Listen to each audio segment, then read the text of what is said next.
Hey everyone, it's Jen, and today is Topic Tuesday, and I'm going to be getting blunt about some of the facts about bariatric surgery today. My question to you, if you've already been through bariatric surgery, is what parts are easier than you expected, and what things do you find more difficult than what you had expected? So, we all know that there are a lot of people out there who think that having surgery is the easy way out. I was actually one of those people quite a good long while ago. It was over 15 years ago the first time bariatric surgery was suggested to me. And, I thought, why would I do that? If I don't have the willpower to do it on my own, why would I do that? Um, Obviously, I've learned a lot since then. But I also find that some people coming into this actually do think that this is just the easy answer. They're going to have the surgery and the weight's just going to melt off and everything is going to be great. Okay, the surgery gives you a smaller stomach and it changes your chemicals because you actually have chemicals in your stomach that cause certain cravings that won't be there anymore or will be less at the very least. But the tool only works so hard, you know. Um, can you lose weight just by having the surgery done? It's possible. You have to, you know, maximize that though. If you don't eat right, if you don't, eat the right things, eat at the right times, exercise for sure, you're not going to be able to get out of this what you want. And the tool also only works for so long. You have a smaller stomach now, but that doesn't mean that eventually, if you continue with bad habits and with overeating, that you can't stretch your stomach back out. Now, don't freak out like, oh gosh, I just had my surgery, 3 months ago, but I've had a couple of times where I've really eaten too much and I'm afraid I've stretched my sleeve out, or I've stretched my pouch out. It's not like that. It takes repeated abuse to actually stretch your stomach back out, but it can happen. When you're going into this, you have to keep in mind, this is a major surgery. This isn't something you should just do willy-nilly. Put in the time. Do the research. I mean, the insurance is going to require that you take certain steps along the way. Most of them require that you do some kind of support group, that you get a psychological exam, that you do a pre-diet, things like that. But especially if you're in one of the programs, things can move along really quickly and you can feel a little lost. So you have to be an advocate for yourself. Do your due diligence. Go online, find an online support group, find a Facebook group, go to some place like the obesityhelp.com. That is great, and they've got all sorts of forums for all sorts of different people, and you can just get tons of information. Look things up, talk to people, find people who have had the surgery. You need to get realistic about it because otherwise you're going to fail. You can't just expect to have a surgery and everything to magically change. And you also need to understand that just because you hear this here or that there doesn't mean that that's what it's going to be for you. If you go and talk to several different people or read different people's stories, you'll see that we all have a very unique journey. And like for me, as I've mentioned several times, I don't really get hungry very much. On occasion, especially if I like forget the clock, um, I'll find myself kind of feeling, no, okay, I'm a little bit hungry. But for the most part, I don't get hungry hardly ever. And that's not going to be true for everyone, you know? Um, your tastes change. For some people, that's a real blessing. Maybe you won't crave sweets anymore. Maybe there will be things that you're going to like that are healthier for you that you didn't like before. But again, that may not happen to you. It is possible that you may still feel hungry consistently, or you may still crave a cupcake or ice cream or, bread. Bread's mine. But you've got to be willing to set those things aside or to find the healthy alternatives.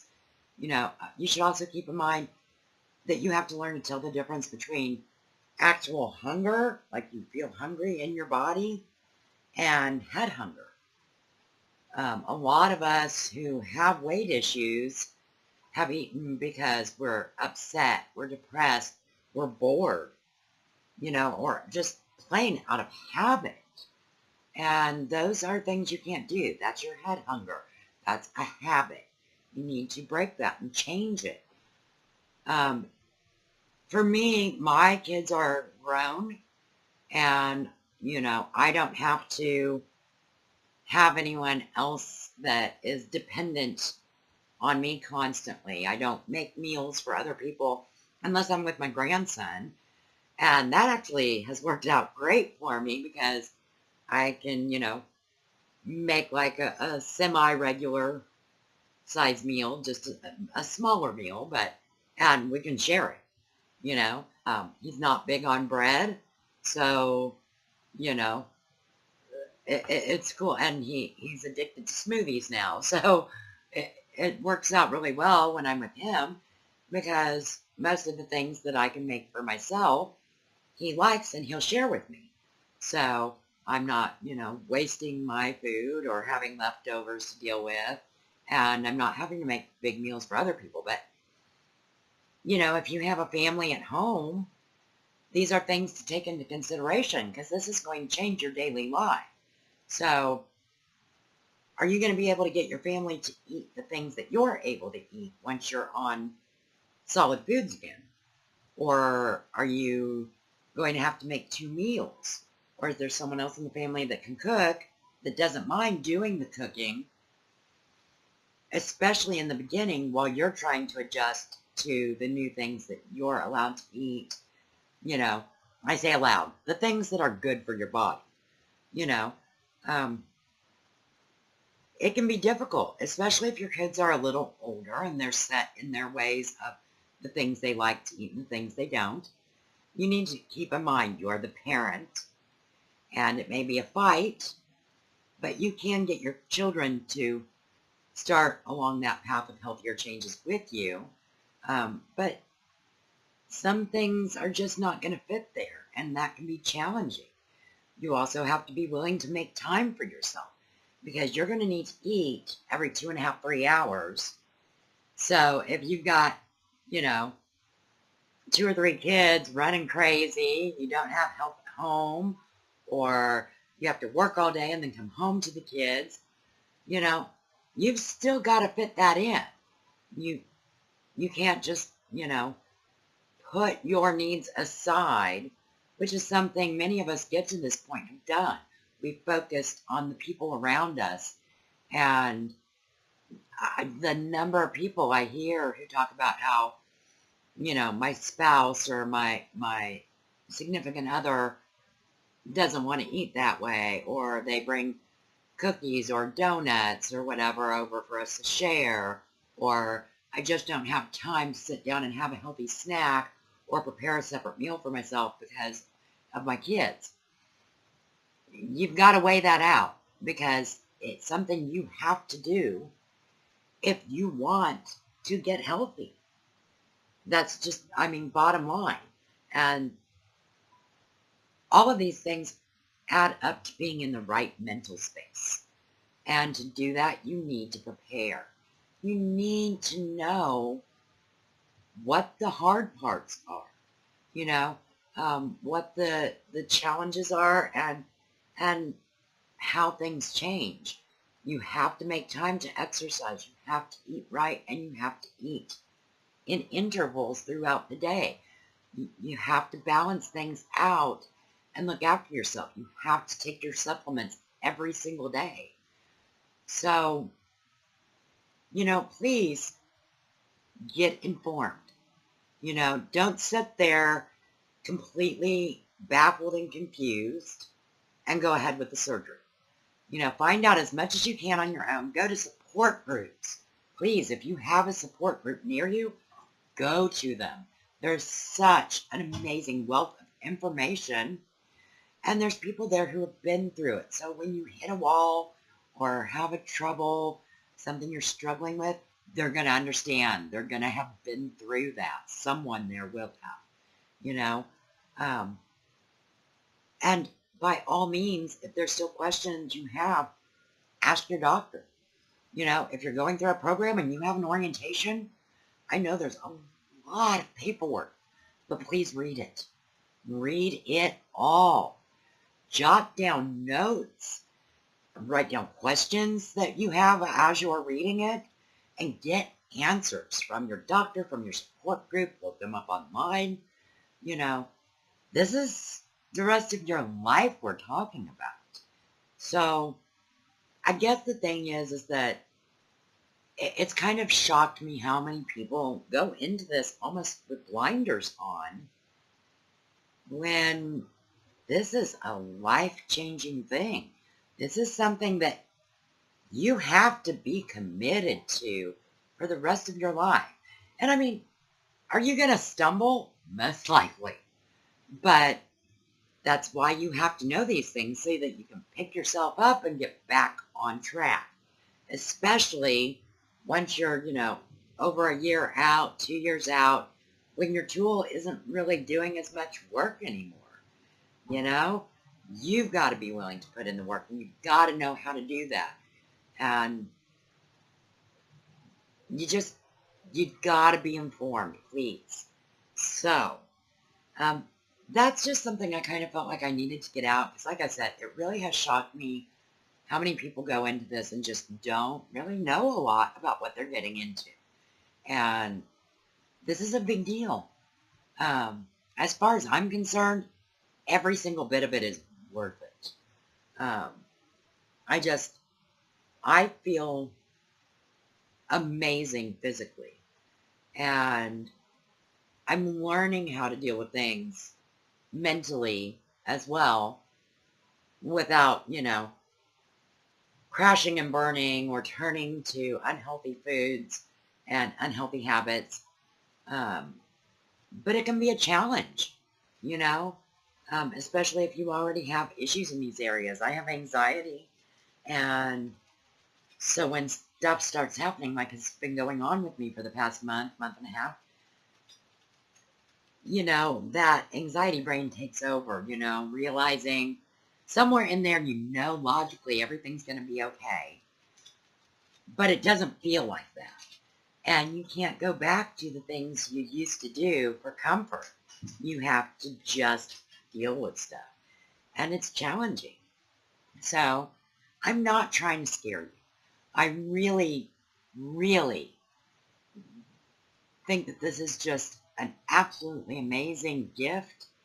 It is a tool that I'm taking full advantage of, and I'm perfectly willing to commit to these changes and to keep working as hard as I have to make it work. But if you think this is going to be an easy answer, you're on the wrong road. You need to do some research because it certainly is not.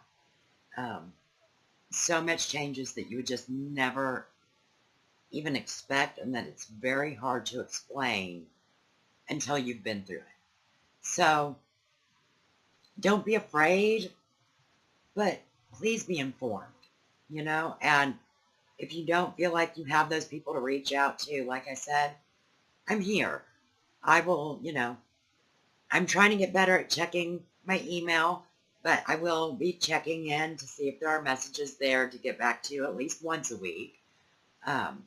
My email is in my bio, so go ahead and feel free to email me anytime. You can find me at Genuine Journey on most social networking sites. I'm on Twitter. I'm on Instagram. I'm obviously here on YouTube.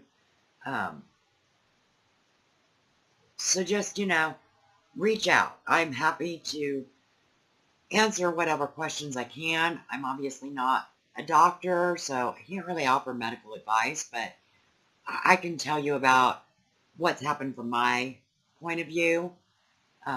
Leave questions and comments and, down below, and I will absolutely answer anyone.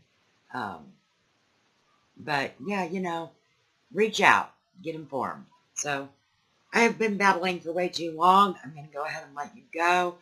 I just wanted to make sure that you understand that it's not all just black and white, and it's not just that simple. There are things you need to know, and you need to do your research and make sure that this is something you're ready for the rest of your life. And if you are, you will not be sorry. But just make sure first. Make sure you know what you're up for. All right. That's it. Stopping now. I will talk to you all on Friday with my weekend update. All right. Take care. Bye-bye.